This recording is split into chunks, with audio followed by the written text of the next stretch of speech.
Joining me in this episode is Carrie Lynn Shaw, otherwise known as KL by her friends and fans. And she's the founder of The Salary Bump, where she empowers professionals to own their worth, navigate career transitions, and secure the pay they deserve. As a former chief people officer with extensive HR experience, KL has helped countless individuals articulate their value, negotiate effectively, and achieve transformative career growth. Enjoy the conversation.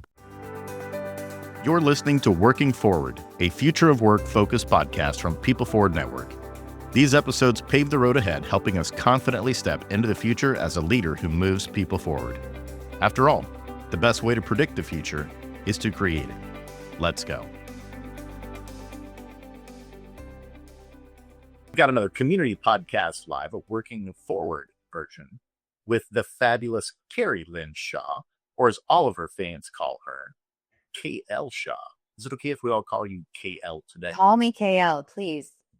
I love that. KL, I'm so excited and grateful that you're here. Obviously, you're a PFN community member as well. So one of the exciting things is everybody who's kind of watching the live stream now, or who may be watching the replay, you can connect with her directly in the community platform to continue the conversation, which is going to be fun. But we've got a lot to cover today in this next hour, and it's going to be a blast. So we're talking about the road ahead, owning your career journey. We have got a lot of things we're going to cover around this, but I just want to kind of set the stage for why I think this is timely. And I want to get your input on it as we kick off the conversation. Literally just yesterday, I saw a report in terms of the labor market, and it was pretty eye-opening, KL. And I think this is timely that we're discussing these things today in terms of owning your career journey, because that report came from the University of Michigan.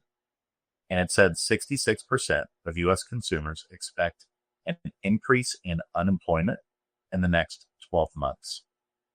Just to put in context, because I'm like, okay, well, what does that mean? The context of it is that's the highest that it's been since 2008 during the financial crisis. So a lot of folks, there's just a lot of anxiety and worry about where the job market is right now, to be honest. That number, that 66%, it doubled in the last 4 months. So this is just a lot of anxiety and worry that has been coming up here over the last 4 months. And then in terms of the perceived probability of losing a job in the next 5 years, that spiked up to 22%. And this one kind of shocked me. That's higher than when we were in the throes of COVID in 2020. And it was also higher than the 2008 financial crisis.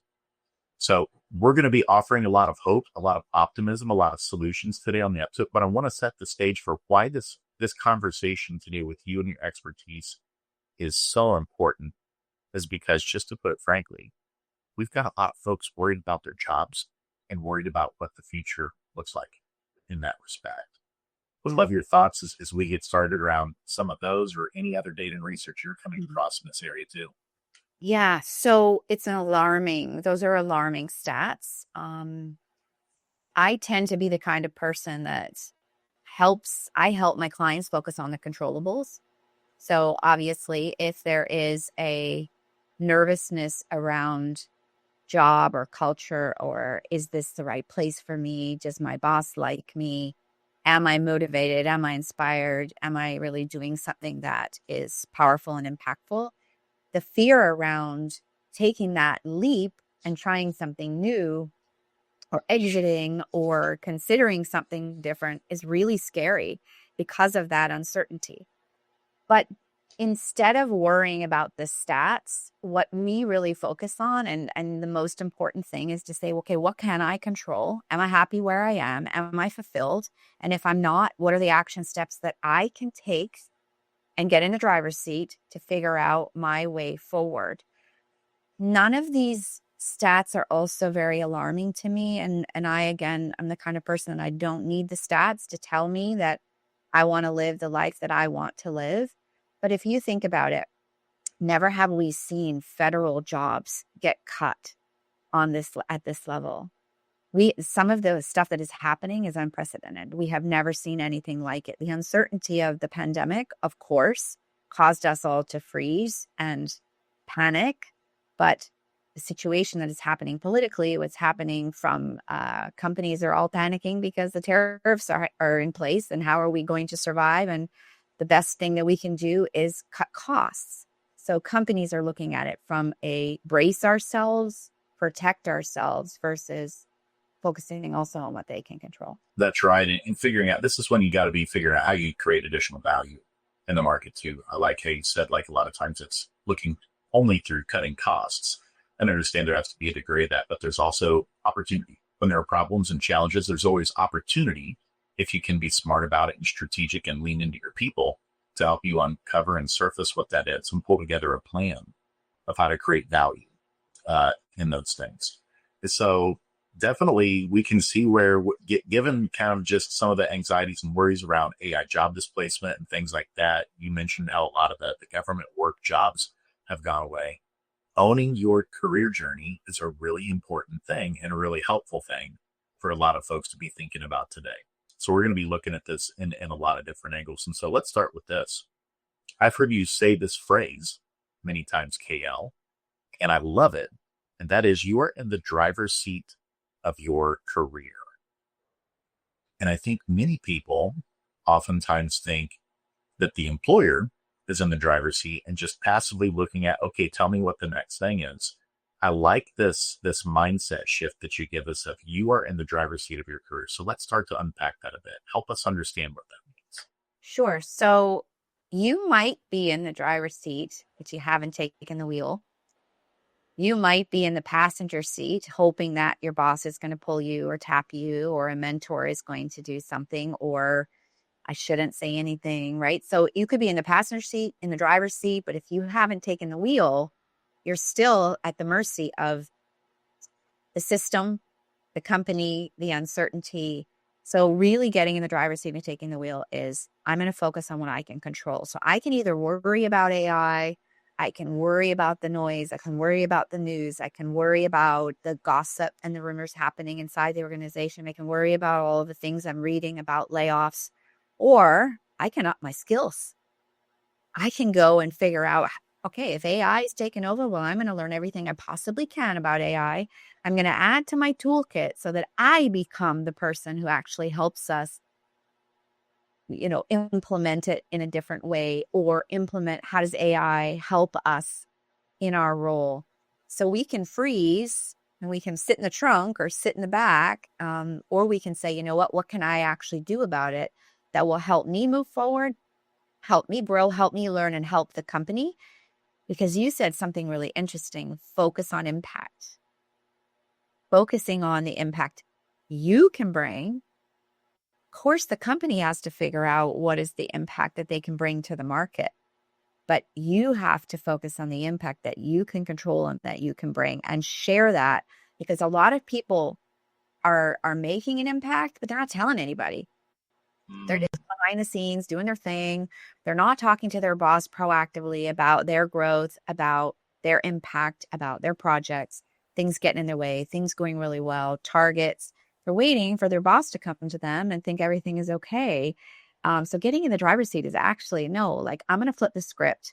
I'm going to own it. I'm going to set up these one-on-ones proactively with my boss. I'm going to talk about my career, and I am going to invest in myself so that I can be the best version of myself, so they wouldn't want to live without me. I love that. And the value creation piece, the impact that you can have, it's not always a linear path. One of my favorite and surprising studies I've ever come across, this was from Deloitte a few years ago. And it was a study looking at basically how effective are job descriptions.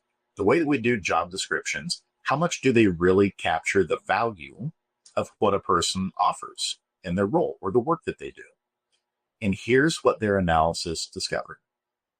About 2/3 of the value of a typical worker is not captured in the job description portion that you'd think. 2/3 of the value and impact they deliver is usually captured in the one line that says, and other duties as assigned.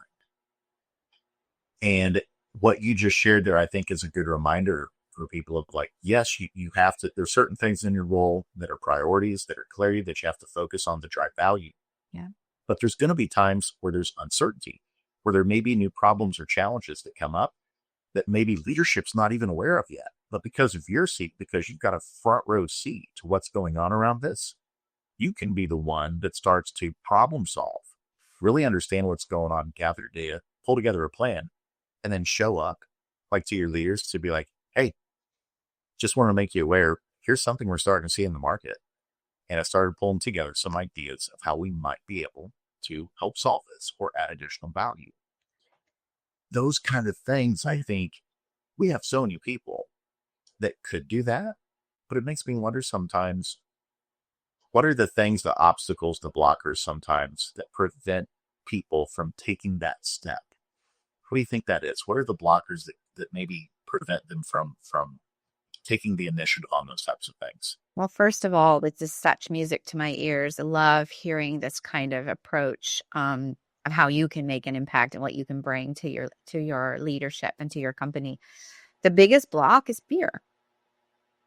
And it's the biggest block that gets in our way from doing anything in life, from taking any risks in life, from trying something new, fear of failure, fear of rejection, fear of not being good enough, fear of not being smart enough, not being attractive enough. There's a million fears that get in our way and limiting beliefs based on who we are. So perhaps, let's say your example of, I saw this in the market, thought this could be interesting for us in our organization. I'd love to have a conversation, put something together. They did that once before in a previous job and they were turned down. That's a dumb idea. We don't need your help. Stay in your lane. Who knows, right? There could be that somebody tried that in the past and therefore they're apprehensive to do it again because they were turned down. I'll tell you, in my life, for a lot of my career, I did not negotiate. In the beginning, because I didn't know I could. Then I thought, well, if I negotiate, they might think I'm greedy and I want money more than I want the job. And then, some people, this was not in my mind, at least early on my career, or even today, they might pull the job offer because the market is so crazy that people are worried that if I negotiate, they might pull the offer. I tried it once inside an organization. They pulled me into a new role. I asked for a 10% raise. They denied me. And I then believed the noise that women are bad negotiators. So for the rest of my career, until I changed that and flipped that script, I thought that I was a bad negotiator because women are bad negotiators. And therefore, I didn't try again until much later. So fear gets in our way of showing up our whole self. Fear gets in the way of putting ourselves out there for so many reasons that I just said. So I think it's across everything in life, not just at work. Maybe your boss is not open. Your boss is horrible. You don't have an open culture. So you know what? I'm going to keep my head down and stay in my lane. Well, that's not a good answer either. So, what I try to do is always think through, know who you are, know what you care about, what your values are, and think about how can I bring my whole self to work, because I don't want to wear a mask. I don't want to pretend to be something I'm not, because that's what my company values. If there's a values mismatch, I wrote about it today on LinkedIn, get out. Go find your next opportunity, whatever that is. You cannot be somebody different and live a fulfilling life if you're showing up at work and that's what you're facing. That's right. So let's dig into some of the steps to being who you are, understanding how to create value. You're an expert in this, and so I don't want you to give away all of the secret recipe, but definitely want to give listeners some tidbits today of, if you find yourself maybe in that spot and you're like, I'm worried about my job. I'm trying to figure out what steps I should take. I'm struggling with fear of whether, man, I've tried this in the past, it didn't work out, or whether it's just your first time of thinking about trying something. What are the coaching guides and steps that you would offer to people in terms of, here's the first steps of what to do? Is it like take an inventory of your strengths? Where should people maybe get started as they try to start taking more ownership and step into taking the steering wheel for their career? Yeah. Well, first of all, I think it always starts with the inner work and looking in the mirror. and really evaluating what is it that lights my fire? What do I want? What do I care about? What do I value? And how do I want to make an impact on the world? What is the legacy that I want to leave? So I ask my clients 3 questions in the very beginning. It's similar structure to an ikigai, which is a Japanese proverb that really defines how you want to show up in this world, and that when you show up as your true self, you will live a more fulfilled life. So I ask 3 questions. And the first question is, what do you love? And when I say what you love, what lights your fire? Second question is, what are you really good at? And I mean, eyes closed, hands tied behind your back. That's what I'm really good at. And the third is, how do you or are you making an impact on the world? And we then craft your talent reel, your elevator pitch, your story with the answer to those 3 questions. And the answer to those 3 questions is also going to help you get more aligned to your purpose. And then you can ask yourself, is being an accountant lighting my fire, and even something I'm really good at? I use that example because I have a client currently who, her parents are both accountants. She became an accountant. She's in her 40s and she hates accounting. And she's reevaluating her entire life, an entire existence. I'm a doctor, I'm a lawyer, I'm this because my parents told me I should be this. And this does not light my fire. I have another client, same thing. She's in medical school. She quit school with 1 year left. She said, I'm out. This is not what I want to do, but I have no idea what I want to do. So evaluating what it is that really makes you happy and what you're really good at. So when you can do that, I've seen it happen thousands and thousands of times. You're not only making a greater impact and better at what you do, you are able to truly bring your whole self to the work that you do. I'm very fortunate. I get to live my ikigai every day. I did get to live that as a CHRO, Chief People Officer, Chief HR Officer. In my function in HR, I got to help people unlock their potential, and that is what I'm really good at. How cool was that, right? I got to make an impact on their lives, and I want more. So I started my own company, and I get to bring more individual value, and I hope people really find their way. And there's nothing more magical when you get to do that, because it doesn't then even feel like work. That clarity piece of who you are and what you want, it sounds like really easy work. I mean, I'm going to be 46 this year. I feel like I just really started to kind of get a grasp on it a few years ago, like 2 or 3. And it kind of cracks me up. We got some kittens at our house. They turned 1. I don't know when officially the kitten label falls off of cats, by the way. Since they're 1 now, are they no longer kittens? They're playful like kittens still, but they're a lot bigger. But where I'm going with that is they figured out kind of what they were like to do cat things pretty early on. As a species, human beings, we take a long time to really fit because we're very complex creatures. Yeah. Our prefrontal cortex, the executive functions, many times those aren't crystallizing and fully developed until the mid-20s. And so this process, this identity formation, and how work ties into that, it really is a complicated thing. The great news is, like you're mentioning, many times the solutions, they're not like super complicated type solutions, but it does take really deep work, intentionality, the right questions. And I also believe this. It many times takes an expert like you, an outside perspective, to help coach and draw that out of someone. That if you just try to do it kind of in a vacuum on your own, you can miss some things. Personally, for me, I'll bring my dad into this. My dad, since my mom passed away 7 years ago, my dad really started to adapt, and he would send me pictures in the mail sometimes from his photo albums. He was a big time picture taker growing up, and I'm glad that he did all that. At the time, it was always like, Dad, will you put your camera away? Now, all of us as a family, myself and my sisters, we're so glad that he take all those pictures. But sometimes in the mail, I'll get something from him. It's a picture of me, and it'll just be a note. And it'll say, this is what you were doing here. This is the context of the situation. And the older I've gotten, I really appreciate that, because I have certain perspective or lens as to who I thought I was as a kid growing up. Yeah. but the gift that he gives me of letting me know other things about me that I may not have known about or I may not have noticed.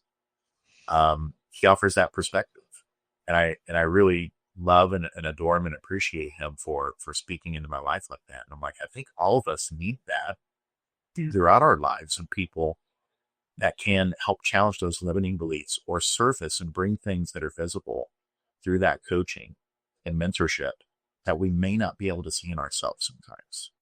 Ah, it's such a beautiful example. And I think the difference is also sometimes we want that objective view because the people that are very close to us could have a different agenda, or, some of those limiting beliefs also come from our parents, right? Um, but I love that because he's opening the door to something completely different for you, and also his perspective on what was happening in that moment, and even sharing probably how he was feeling.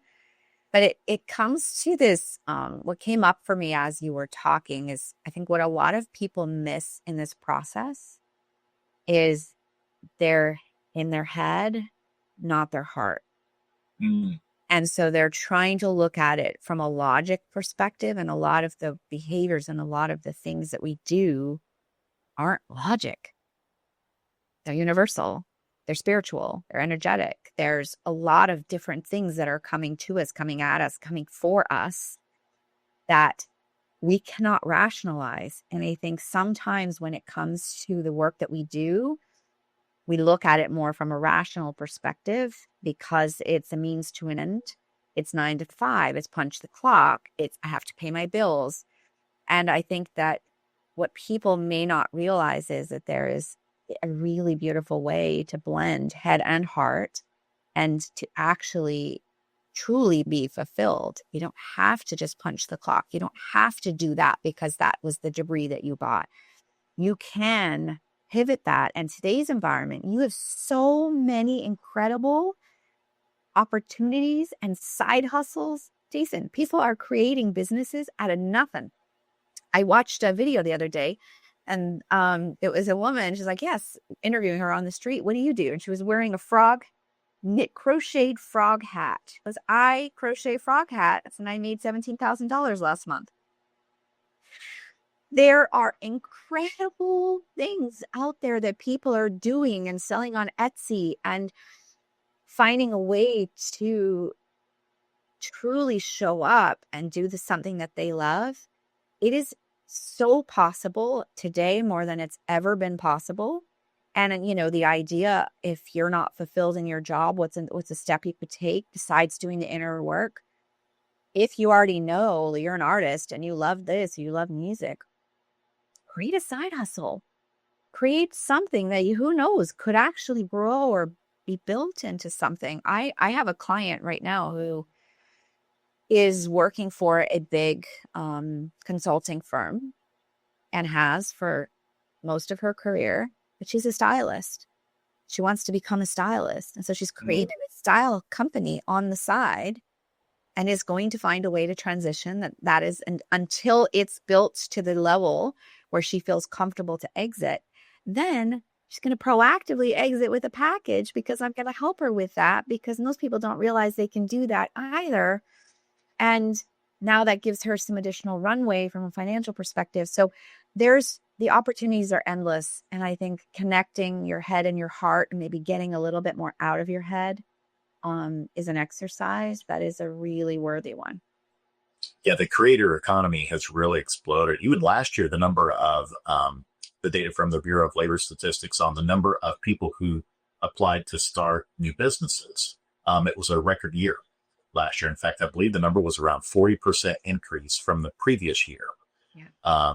Where just a lot more people are exploring the side gig, the side hustle, trying to figure out what that is, whether it be for purposes of additional finances, or whether it be, as you're talking about too, I want to start building something that I'm more passionate about, that aligns more with my ikigai, my reason for being kind of piece. I love it. So step one, kind of in a nutshell, we talked about is first thing you got to do if you want to own your career journey is you got to get really clear on who you are. And you laid out 3 wonderful questions to help get that started, understanding your values, potentially doing an ETI, but you got to get really clear on what you love, what excites you, the things like that. I love that. The next step after that, so once someone feels like, okay, I'm starting to get some clarity here in terms of what I want and who I think I am and where I'm wanting to head, what maybe is that next step two type things that they should be working on?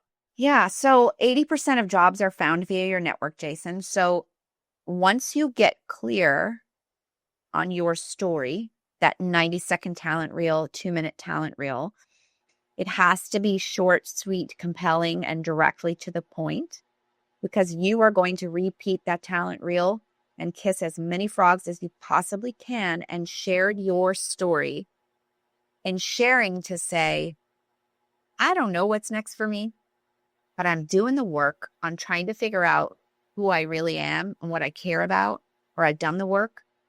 And let me tell you a little bit about it.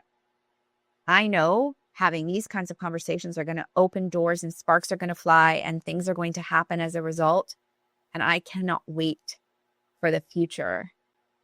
Tell me about you. What lights your fire? Like, so it's a mutual conversation, but you have that 90 seconds to pull that person in, share with them the red thread that has been with you over your career and where you're at, what you're thinking, without saying it is this exact point or exact moment, because part of the exploratory elements are having these conversations to see what sparks fly, to see what someone else might come up with. I have conversations with about 15 to 20 new people a week. And we have these conversations and my mind is racing. I'm a super connector. So I'm like, you need to be so. That is super interesting. Have you ever thought about this angle?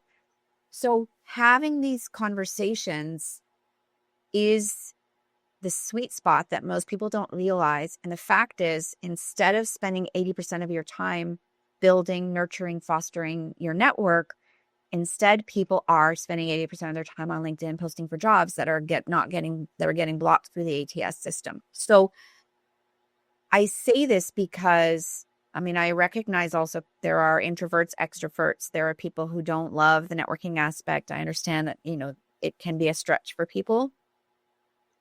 One conversation can literally change your entire trajectory of your life. And knowing how to answer that question, tell me about yourself. You're sitting next to a CEO on an airplane. You have no idea who this person is.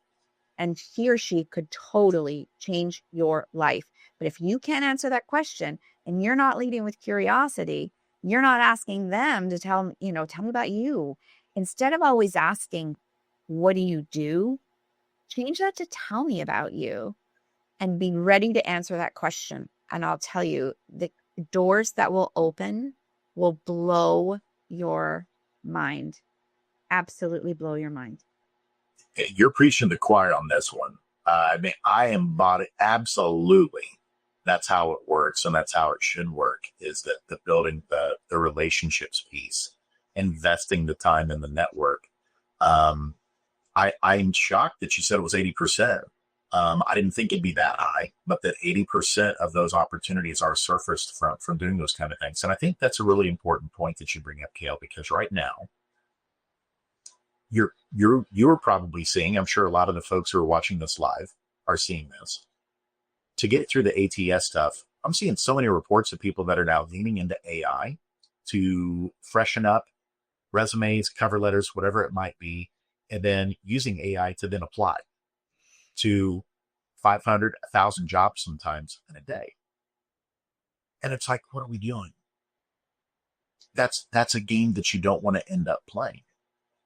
Maybe for some people, okay, if that's your preferred approach and that lands you in the gig of the lifetime that you love, kudos to you if that's your approach. But here's the point. Yeah. I'm a former CHRO. There is no system on the other end to be able to navigate thousands of resumes. There you go. It's still a human on the other end. So that process simply will not work. Yep. It might make you feel good that I've applied to 100 jobs today and I used AI and a tool. There ain't a system on the other end that's able to manage that capacity. This is the problem. It's still a human. ATS may pick up certain keywords. There's still a human having to go through every single resume. Instead, if I were a really good CHRO and had a really incredible talent team and had everyone in the company working towards this, we would be networking like crazy all the time. So our pipeline, our succession lists, our development plans, we always have a bench because we're meeting amazing people all the time from a networking perspective. That's right. I can then say, Jason Cochran, something about him really stood out to me. I met you at a conference. We had a follow-up. I didn't have a role today, but 6 months down the road, 9 months down the road, you think I'm not calling Jason Cochran because he stood out to me? That is what great leadership is. I recognize there's a lot of poor leaders out there, but like the kind of environment that I'm creating as a chief people officer is we are constantly building this bench. I'm not posting a role and seeing who comes. That's not the most effective way to navigate. It's just not. I love that. That's so brilliant. But yet that's still how most of them operate. Yeah. It is in that world of like volume, volume, volume. We got all the obstacles. We got all this stuff. AI is going to drive it, but you can't chat GPT your way through human connection. No. At the end of the day, it is still about building trust. And when you get to know that person, maybe for the first time, and there's that spark there, like you said, maybe there's not an opportunity then, or maybe the person's not seeking an opportunity. But if you're learning about them, the things they're working on, and you're like, hey, I think I can help you with that. There's someone that you should speak to. And you're not looking for anything in return. You're just genuinely connecting with and trying to help another human that you've made a connection with and you care about them and what they're doing. Yeah. The way And the you're universe works. hiring. Sorry, keep going. I'm so excited about this topic. I was just going to say, I think that's the way the universe works. And it rewards that, to your point of what you're saying. Yes. Yes, yes, yes. And I think in every single one of my jobs, prior to being in the C-suite, I didn't have a lick of experience in any of them. I sold cars to pay for college. I was getting an education degree. I quit school. I ended up going back to school, getting my business degree, ended up getting a master's. Every job I ever had, I was thrown into. I did not have skills for any of them. And I knocked them all out of the park because I had really critical skills. And that was optimism, grit, resilience, and I'm a kind person. And I want to get stuff done and I want to grow businesses. I want to do great work. So you look at the qualities in the person more than you do that he has or she has to tick every single box on that job description, which you started this conversation by talking about job descriptions. When was the last time anyone read their job description? The world is moving so fast. We cannot rest on a job description. We're pivoting and having to literally think on a dime. That is nothing. In no job I've ever had did I even see a job description. And if there was one, I wasn't doing anything. I was doing a million other things on top of. And so a job description is just this like weird, let's disrupt the whole HR system while we're on the topic, Jason, because it's so bad. Right. Well, you were just in that majority group, the 66% Deloitte found, which is most of what you're doing is the stuff that says other duties is assigned. It's not all the other stuff. Right. Yes. So step one, you've got to know yourself. Step two is, even if you're not wired for this, quote unquote, you've got to be out networking. You've got to be getting to know other people that are really important to know and support them. Don't be looking necessarily for stuff for you right out of the gate. How can you help them? Get to know them, build true, authentic, trusting relationships with other people. And you'll be surprised at how that can really support you on that next leg of your career journey.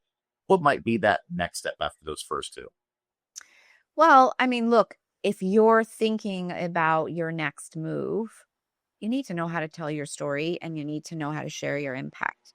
So as a chief people officer, there's 3 things that I watch people do not very well. 1, network, I already talked about. 2, interview, and 3, negotiate. So that interview piece is, have you kept an impact list? Have you kept a list of all the things that you did over your career that are tangible, that made a difference inside the organization? If you haven't, start one now. It's harder to go back and remember. And it's like stuff on your resume, but this is deeper. Like, I mean, deeper, like talk about real impact and how you did it. Most people don't know how to tell that story. So when they're asked a question, they get awkward and uncomfortable. So practicing how to answer your questions with impact and examples to back it up and how you did it is a critical skill that you need to learn in order to land your next opportunity. I love that. An impact list. So we're so wired in terms of thinking resumes, cover letters, references, and stuff like that. And what you just shared is, okay, maybe you still pour some time into those things, but ultimately, what people want to know is what's the impact that you had in a lot of different ways. And when you can tell that story of, here's what I did, here's how I did it, and here's the end result, that's really powerful. That's a totally different way of thinking about what are you collecting along the way in your career journey, instead of just worked here this many years, here was the role that I had, here were the things I was responsible for in the role. You really are flipping that on its head for us and saying there may be certain stuff not even related to the role of, like, I helped this person that was in a really tough situation. Yeah. This is what I did for them. And that was a huge impact in their lives. There may be other things not even associated with the role or the KPIs where you had impact.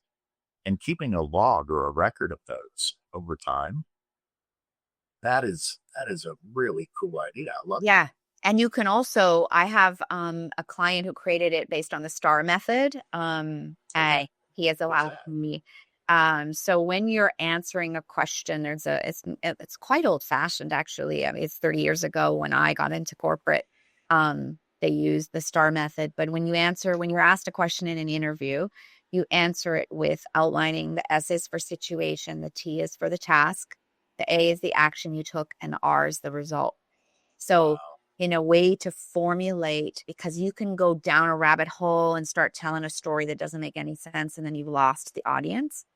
The STAR method helps you keep it concise. There's many different methods, but this is the one that I would say is probably the most famous, and the most well-known. So know how you can answer these questions in a super articulate way. And every example, you could actually use AI for this as well. Take your example spreadsheet, drop it into AI and say, okay, what kinds of questions might tie to these examples that I could be answer with this example? Or take the job description, take your resume, drop that into AI and say, okay, what kind of questions might I get asked? And how could I answer them with a STAR method based on my resume? So that could help trigger getting you started on your impact list.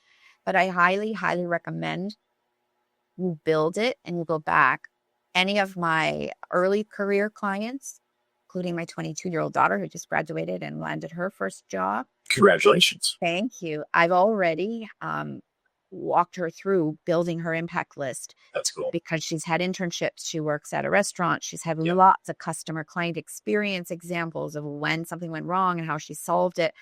Start it now so that at any given moment, any question you get asked, you've got a slew of really solid. I mean, don't use the lame examples. The impact examples are the ones that are really going to make a difference. And then you just practice saying them, practice articulating them. Because they'll tell you this. I have interviewed thousands of people in my career, and most of them are snooze fests. So if we cannot find a way to tell your story and to tell your stories in a way that is drawing you in, we will not pass go. I don't care how beautiful your resume is.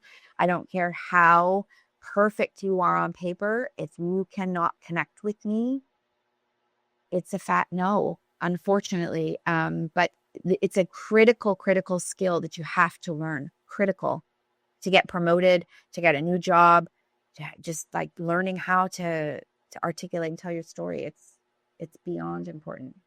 There's an EQ component to that. I'm glad that you brought your daughter in, that you're doing those things with her, because I sometimes wonder with Gen Alpha, even to a certain extent, the really young Gen Zs, is because of how much digitally they're used to and grown up around those things.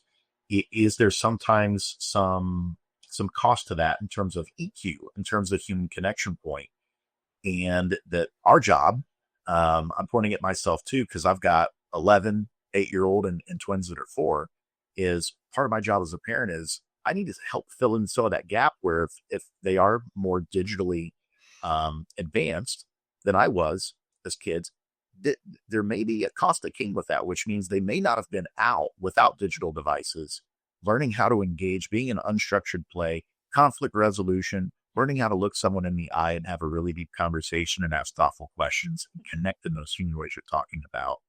And so I think your idea here of an impact list, of then working with someone, like asking other people, what are some things maybe you've seen from me that you've noticed in me that left an impact?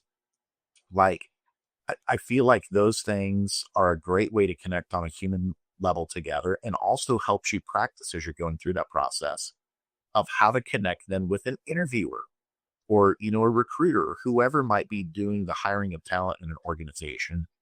I didn't want to overlook that, Kale, because I think that's such an important part for a lot of our younger workers now that are just now starting to go into the workforce. That I often hear a lot of times that aspect of complaints from employers of like the social intelligence, the emotional intelligence aspect, and knowing how to connect on that level sometimes can be lagging. And I think you're onto something here in terms of how to support them really well around that, while at the same time giving them a deliverable, this impact list that's going to help guide their conversation and communicate and connect with people on that level. I can't, Jason, it's so, so true. I would say one additional layer that I'll layer on top of that is preparation. You can never be too prepared for an interview. So preparing with your impact list, use your digital tools to practice, to see how you show up on video. Practice and record yourself, then go back and watch it. You don't have the ability to do that in our careers, early careers. Utilize the AI and utilize the tools that you have. And I'll tell you, if you asked our daughter, I think she would probably say the most annoying thing that we forced her to do that she now appreciates so greatly What is is it? when she walked into a room, we made her make eye contact with everyone and say hello. Sometimes, shake hand and also introduce herself, but at least like if you're at a doctor's office, she says hello to people. She acknowledges people. When she's walking down the street, she says hello to people. So we're not always walking up and introducing, but we forced her to do that, and it was painful. I know she didn't love it, but now it landed her 4 job offers. I mean, she rocked it. She absolutely rocked it. When everyone else is talking about how tough the market is, she went out there and took a very different approach. She utilized LinkedIn in a totally different way by actually finding people and asking them about their careers. And, would you be open to share with me about how about your industry? She went at it a totally different way, and the kid had people lined up. It was unbelievable. I love that. You got to prepared. You're talking about, that preparation aspect. It brought back a memory for me that I haven't thought about in a long time. So thank you for this, what I'm about to share. And I'd love to hear if you had a similar experience. We didn't have those tools, KL, like the digital tools. So I remember my very first class speech where I would have to give a speech in front of a class was around 7th or 8th grade. And at this time, this was back in the early 90s. So there weren't tools to really be able to practice. So the way I practiced, I literally at home had to stand in front of a mirror and give it. And it's like, let me tell you, I'm sure you went through that too. Talk about awkward compared to like being able to pull up your phone and record something. Like that's way easier experience than just staring at yourself in a mirror and looking at your nonverbals and just analyzing yourself to death on those things. Yeah. So it brought back that memory for me that leaning into those digital tools, it really does help assist with this now. Practice, practice, practice, practice, practice, practice as well. Think about it also from this perspective. We're doing a lot on video. I partnered with a company called Virtual Sapiens. So my clients actually get access to this tool where you practice, we do role play interview, and it gives you feedback and a score. So it gives you feedback on your speed, your tone, your hand gestures, how many times you've repeated words, your position, your outfit, your lighting, the noise, the background. Like it will say your background is too busy, KL. Okay, whatever. But the positioning, it sounds really simple, but the positioning that you're in the center of the camera. Don't wear your Apple. Like I have a client that does this, and then it constantly gets in her hair, and it Oh constantly yeah. muffly. Show up, and as your best self for every single meeting, whether there's an interview, whether it's a networking call, even if it's a Zoom call at work. If your camera's off, don't do that. Show up. Smile, look into the camera. Don't be tippity typing. Don't show that you're interested. The one thing that used to drive me bananas, this is before virtual, was you would go into a meeting room and everybody is on their bloody laptop. Yeah. Their cell phones. Like it is rude. It is rude for the person who is speaking. Do you know how awful that feels when the person on the other end has their head down typing? We've all been there. It feels crappy. I've seen it also in interviews where people do it. I used to go after one of my guys who was my head of talent. Like, we've got to stop typing when you're on the calls with people, because we would sometimes do interviews together. Like, it's not acceptable. If you want to say, listen, well, if you see my head down, I love to take notes. So once in a while, I might be typing notes, but I am in full attention to you. Acknowledge it. Don't make that person feel bad. That would be like if you and I were sitting here and you were tippity typing and you're doing a million other things. I would not feel welcome. I would not feel that you're intrigued or excited about this conversation. You can't. You really have to think about how you're showing up on video. Is also, this is your business card. It's the same as you would show up online. It's, if not even more important. That's such a good reminder. And I'll tell you, there's really no excuse for it now because technology is advanced enough. You can have little like the chat bots be the things that are just transcribing and capturing all the details of the meeting, so that you can be just like we're doing right now. We're looking at each other and we are having a real conversation and connecting. You can focus on that instead of focusing. Oh, I need to type this over here before we move on to the next thing. I'm not going to remember it. And let me tell you something, Kale. This is a funny thing about me too. All the people at PFN can attest to this. Before we were using like the note taker stuff, for me, sometimes they would get notes for me if I would share notes, and it would be sentence fragments where it's like I would stop mid sentence, I'd be like, and then like because I'm more of the opposite end, whereas I don't want to be taking notes. I want to be locked in with people and be connecting with them. And it would lead to me being the world's worst note taker in meetings, where it's like, if we didn't capture this with a bot, then I may be coming back to you and be like, hey, remember when we were chatting about this? Only wrote half of a sentence down. What are we supposed to do, kind of thing. Yeah. But we have the technology now to help us to where all the notes can be taken. We can focus on the connecting part. So number one, again, just to recap so far where we're at, since we're getting ready to hit the home stretch here, the first thing that we've got to be doing is get clear on who we are. The second thing is we've got to be networking in the right way and with the right people. And then the third thing is, we've really got to make sure we're dialing in our impact list, that we're not just focusing on resume type things. What's the actual impact that you've had? Is there anything else on this journey? And preparation. That's right. So the preparation is big. The last piece really is knowing your value and asking. So when it comes to landing the plane and closing the deal and asking for that promotion, let's say you're having a conversation with your boss about your growth. Don't wait for your boss to tap you on the shoulder. Likely not going to happen. You set aside a quarterly meeting or twice a year where you talk about your growth. You proactively ask for feedback, and you talk about what you are thinking about next and who he or she thinks that you need to meet inside the organization. Who should you network with? What projects might be interesting? You have to ask. So when it comes to the statistics, and Fu loves stats so much, less than 40% of people are negotiating. That's men and women. Less than 30% of women are negotiating. And that number is even lower for people of color. There is a massive hole here in people asking for their value, asking for the sale, asking for the financials. And keep in mind, there are a million other things beyond just salary to discuss.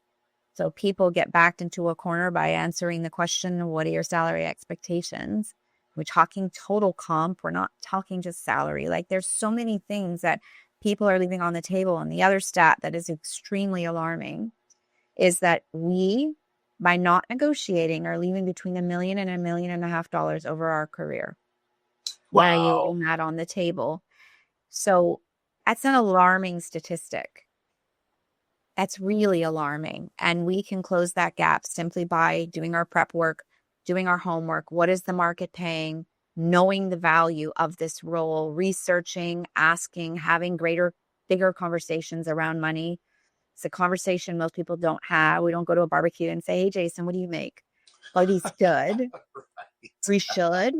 Jason, talk to me about your company, your level. I'm looking to grow. Like, what could I expect to make at a COO level, a VP level, director level? What could I expect my comp package to look like? You have to start normalizing this conversation because the gender and racial pay gap is not closing itself. And it's up to every single one of us to actually walk in prepared for that conversation. And it's up to every single one of us as leaders to make sure we're talking to our people about what our comp philosophy is, where they fall in the range, how we came up with the range, how does that match to our values, how you can grow here. Talk to me about what you value beyond salary. It might be, I want to be paid for my performance. It might be PTO time is gold for me.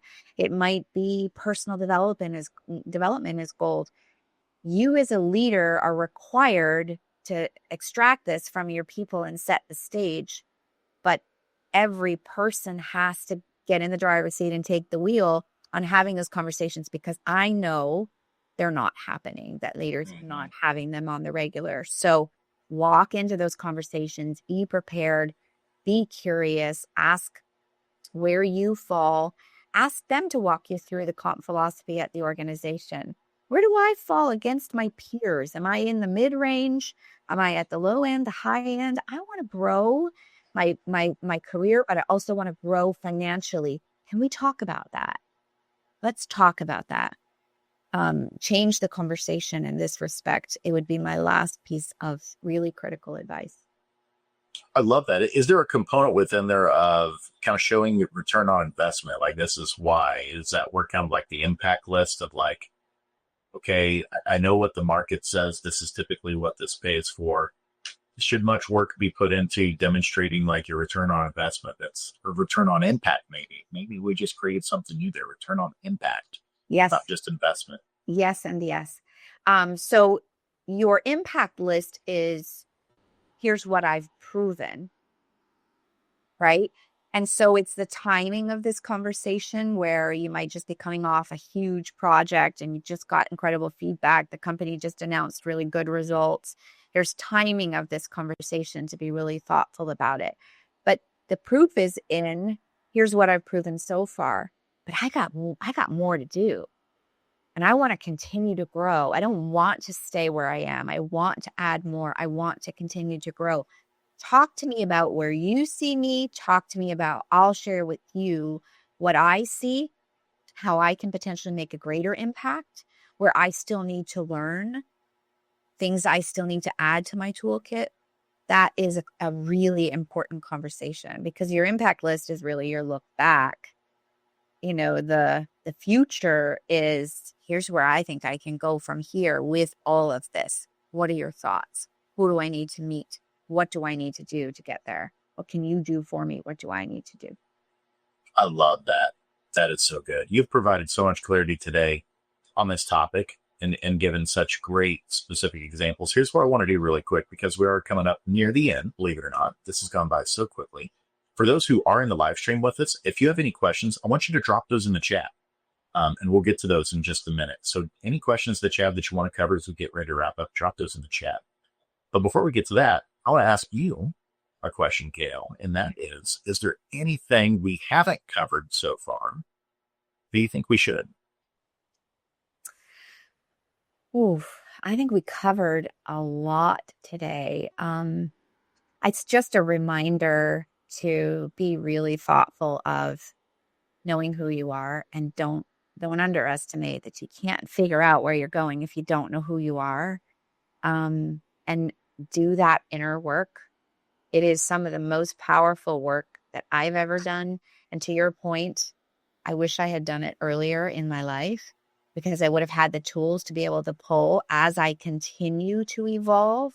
It's a constant evolution. I'm always going to be growing and changing, but you shouldn't have to hit a wall or rock bottom or a really tough situation in your life to wake up and say, I now want to do the work. So I think it's that continuous journey of investing in yourself and surrounding yourself with people that are going to help you get there, and people that also want to see you win, being mindful of who you're surrounding yourself with.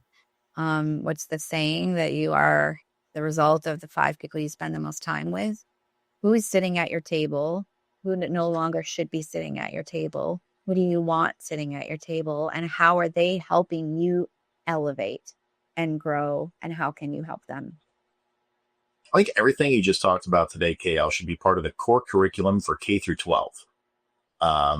Just like logic, I think logic should be a required class in order to graduate. And then another one I've seen thrown around many times, tongue in cheek, is how to do your taxes. It's like it really is remarkable sometimes you think about the stuff that really is important in life that you didn't necessarily learn in school. And it's like a great way if we could start to give some of those skills a little bit younger in our development and stuff. But I'm sure glad I learned how to play the recorder. Right. And learned algebra, because both of those have helped me a lot in my life. No, you're right. Let's disrupt the whole system. Actually, being a disruptor is also challenging these old, stodgy systems that exist. Like the auto industry is one that's so ripe for disruption, and dealerships and like whole process that. Like there's so many things out there that drive us crazy. So then think about how could we disrupt that? And, if that's something you're passionate around, go get it. I love it. So, KL, as we get ready to wrap up here, first off, thank you so much for hopping on with me. This has been a blast. We covered a lot in an hour. I love all the steps that you gave us in terms of owning your career journey. And as we get ready to wrap up here, what's the best way for people to connect with you? We know our people in our community, they've got an easy way to connect with you. But for those who may not be inside the PFN community, how can they learn more about you and your company, The Salary Bump? Thank you. Well, LinkedIn is my number one platform. It's where I spend the most time. I'm super engaged. You can have a calendar link there or on my website. So I meet, like I said, 15 to 20 new people a week. Jump on anytime for coffee. You want to spitball with me, you want to share, you want to get to know each other. All of the above are possible. I have no idea what I'm walking into when I would say yes to these meetings, and they can turn into something magical. A couple of them are duds, or they don't show up. But like for the most part, they're really impactful meetings. So yeah, just get out there and start engaging on LinkedIn and play a little, have some fun, put yourself out there. I'll see you and I will engage with you, and I love it. I love it. Thank you for reminding us of the power of serendipity and networking and how important it is, especially in today's day and age of fast, oftentimes digital. It's great to often be able to take a breath, be intentional, and connect on a really deep human level with people. It's refreshing, and it's an important part of the steps you laid out for us on owning your career journey. Gail, it's been a blast. Thank you for hopping on with me. Love to do it again. Anytime. Would love to. Let's disrupt something. Let's disrupt something. I love that. That's a perfect way to end. We'll see you next time. See you, everybody. Thanks for tuning in to Working Forward. If you like what you hear, please hit the subscribe button wherever you listen to your favorite podcasts. Until next time, here's to building tomorrow today.